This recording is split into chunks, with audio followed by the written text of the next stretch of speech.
और दोस्तों कैसे हो आप लोग। मैं आप सभी को वेलकम करता हूं आपके favourite YouTube channel share tutorials में। मैं हूं गौरव मेरा दोस्तों, जो आपको पढ़ाता है एसपी ओसीएम एंड इकोनॉमिक्स, है ना। तो चलो दोस्तों, ये अपना स्टार्ट था, लेकिन यार ये सबको साइड में रखते पहले आप लोग बताओ यार, आप लोग आज बताओ। आज मैं आपसे बात करना चाहता हूँ, क्या हाल है मेरे दोस्तों, आप लोग के पढ़ाई कैसी चल रही है। लेकिन चलो यार, आज पढ़ाई नहीं, आज बात करते हैं आपकी कॉलेज लाइफ कैसी चल रही है, मजे कर रहे हो कि नहीं।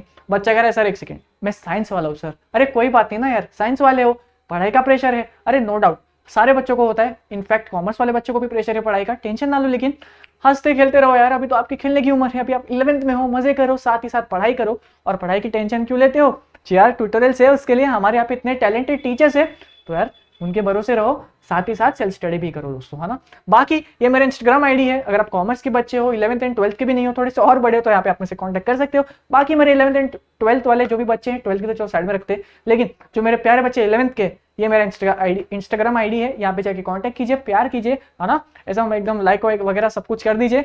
और बाकी वीडियो पे तो करना ही है आपको, मुझे पता है आप लोग करते भी हो, है ना गाइस। लेकिन चलो मेरे पुराने बच्चे एक बार वापस आ जाओ, है ना।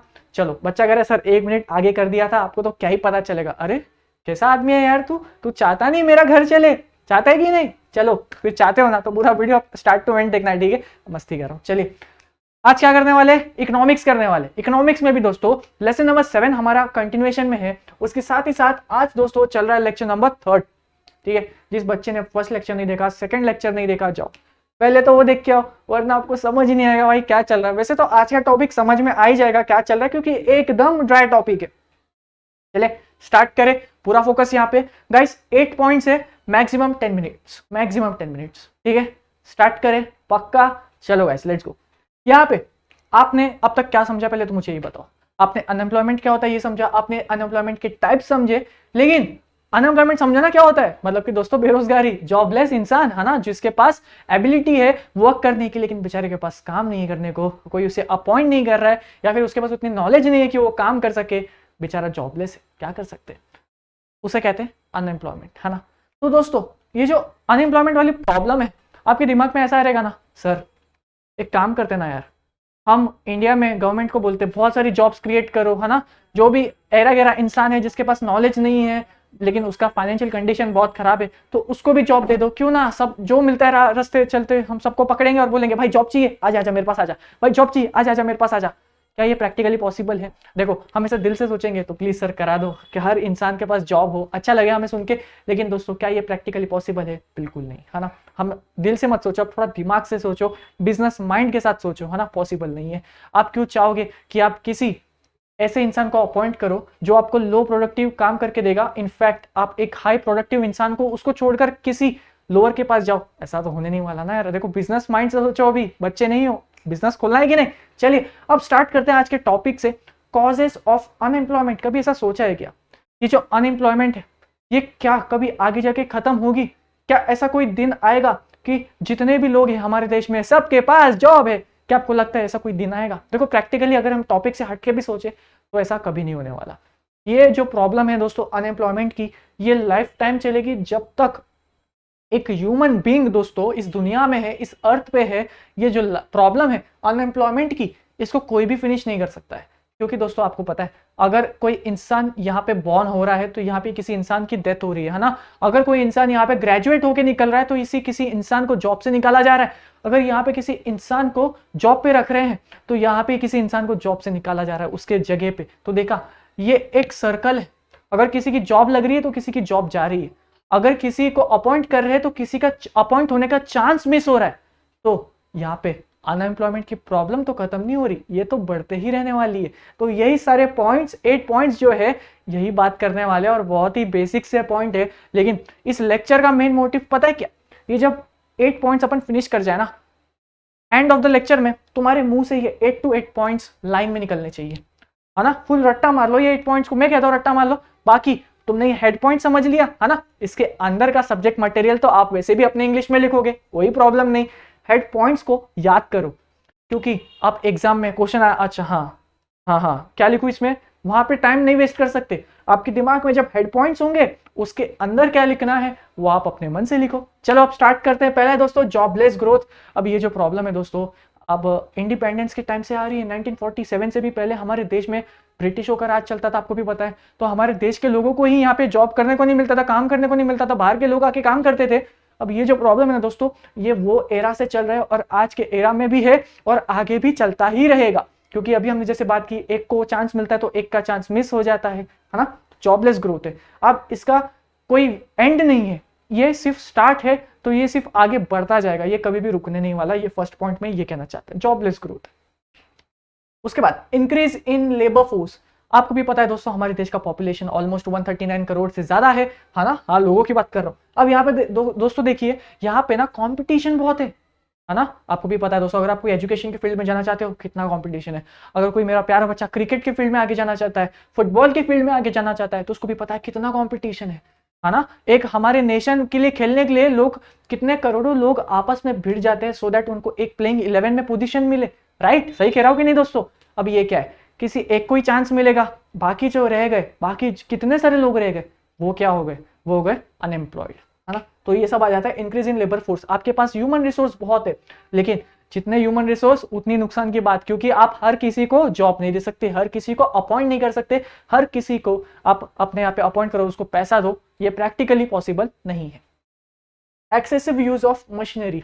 अब जैसे दोस्तों आपको भी पता है, आज टेक्नोलॉजी इतनी डेवलप हो चुकी है, लोग लेबर फोर्स के पास कम जाते हैं और ज्यादातर टेक्नोलॉजी पे डिपेंड करते हैं, है ना। टेक्नोलॉजिकल अनएम्प्लॉयमेंट के बारे में हमने वैसे लेक्चर नंबर 2 में बात की थी, तो वो वाले पॉइंट को आप यहाँ पे लिख सकते हो। एक्सेसिव यूज ऑफ मशीनरी, आज का सारा काम मशीन पे डिपेंड है और इंसानों पे कम, है ना। तो ये पॉइंट अच्छा है, देखो ये लिख सकते हो आप, इसको इंग्लिश में कन्वर्ट कर देना।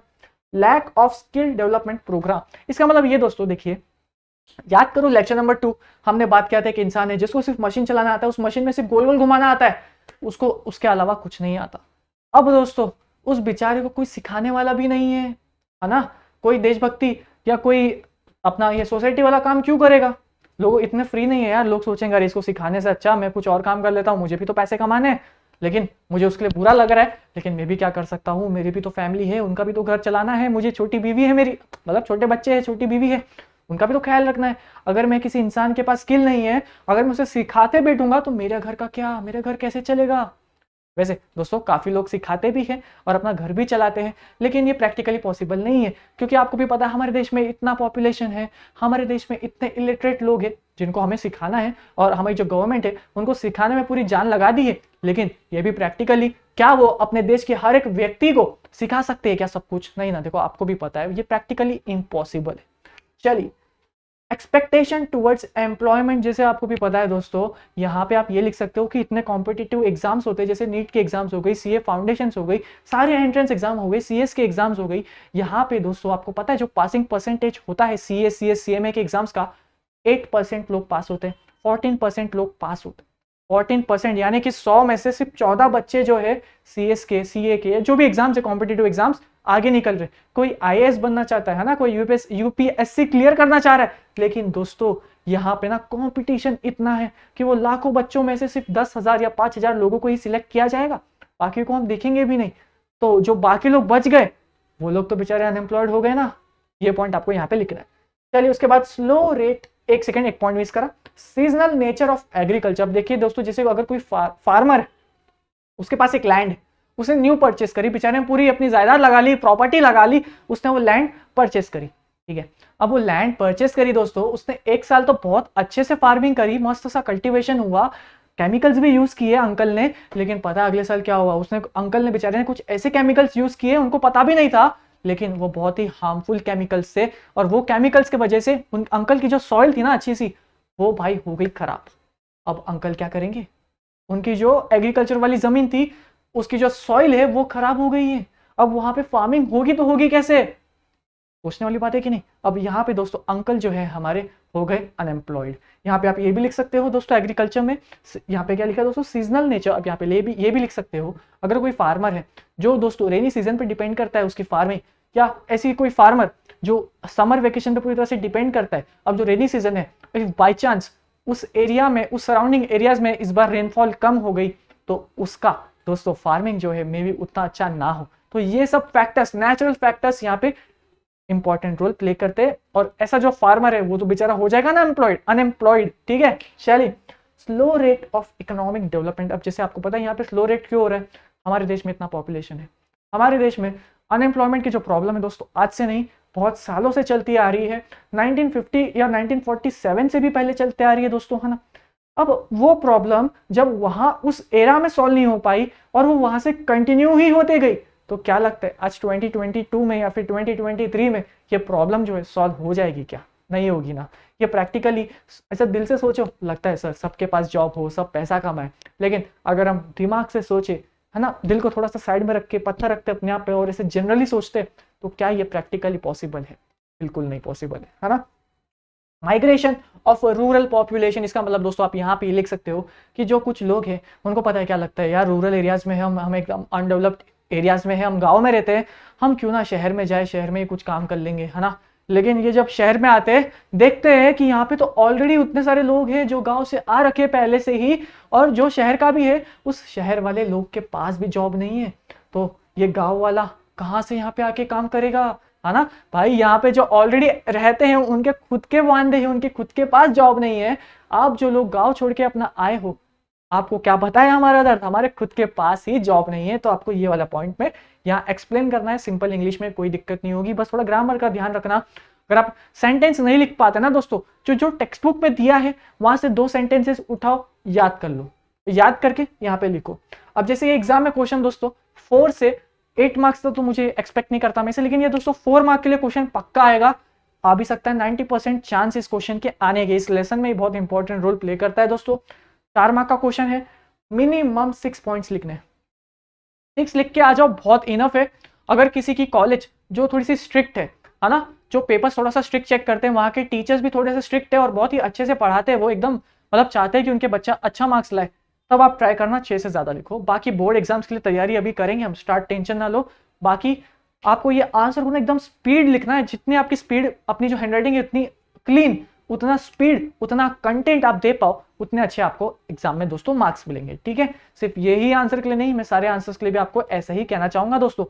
तो बस फिर दोस्तों आज के इस लेक्चर में सिर्फ इतना ही, है ना। बच्चा कह रहा है सर क्या बात कर रहे हो, सिर्फ 13 मिनट का ये वीडियो, बिल्कुल मेरे भाई, लेकिन अपनी डील क्या हुई थी, ये 8 के 8 पॉइंट्स के जो हेड पॉइंट्स है ना, ये आपको याद होने चाहिए। इसका स्क्रीनशॉट ले लो, मैं चाहता हूं दोस्तों, अच्छा स्क्रीनशॉट ले लो, रुको पहले स्माइल देना दो थोड़ा, है ना। अरे अच्छी फोटो भी स्माइल दे रहा हूं ना, तभी स्क्रीनशॉट लेना, ठीक है। हाँ कैसा खड़ा रहूं, ऐसा खड़ा रहूं, कैसा खड़ा रहूं, स्माइल देता हूं थोड़ा भाइयों, अच्छी फोटो लेना मेरी, ठीक है। अच्छी फोटो, ऐसा तुम्हें मेरे को ऐसा गुस्से में देखूंगा तुम लोग को, हाँ अभी तुमको लगेगा कि मैं तुम्हें चिल्ला रहा हूँ कि भाई ये याद कर, ठीक है। तो स्क्रीनशॉट लिया आपने, और भाइयों देखो मस्ती कर रहा हूँ, अब आपको ये याद कर लेना हेड पॉइंट्स, ठीक है। जैसे jobless growth, increase in labour force, देखो ये याद करने जैसा क्या है, एकदम बेसिक्स है ना दोस्तों, कुछ डिफिकल्ट है इसमें नहीं ना यार, थोड़ा सा मेहनत लगाओ, थोड़ा सा मेहनत। ये 8 पॉइंट्स को 3 टाइम्स साथ साथ में लिखते जाओ, शायद आपको 4-5 पॉइंट तो वहां पे याद हो जाए, है ना। फिर अंदर के जो सब्जेक्ट मैटर है उसको भी 3-4 बार रीड कर लो, बस हो गया आंसर याद। बस इतनी तो मेहनत करनी है, और ये इंपॉर्टेंट क्वेश्चन है तो इस पे आपको करना चाहिए, ठीक है। तो बस फिर दोस्तों इस लेक्चर में सिर्फ इतना ही है। मेरा इंस्टाग्राम आईडी है, यहाँ पे आके प्यार बांटो, हमारे चैनल को दोस्तों सब्सक्राइब करो, इस वीडियो को शेयर करो, बाकी सारे लेक्चर्स को भी शेयर करो, साइंस के लेक्चर्स को भी शेयर करो, है ना। राहुल सर को हमें आगे पहुंचाना है, 1 मिलियन से ज्यादा करवाना है, और मे भी जब आप ये वीडियो देखोगे 1 मिलियन हो जाए, अगर आपका प्यार रहा तो, है ना दोस्तों। चलो यार अब इस वीडियो को अपन यहाँ पे ही एंड करते, चलो दोस्तों मिलता हूँ।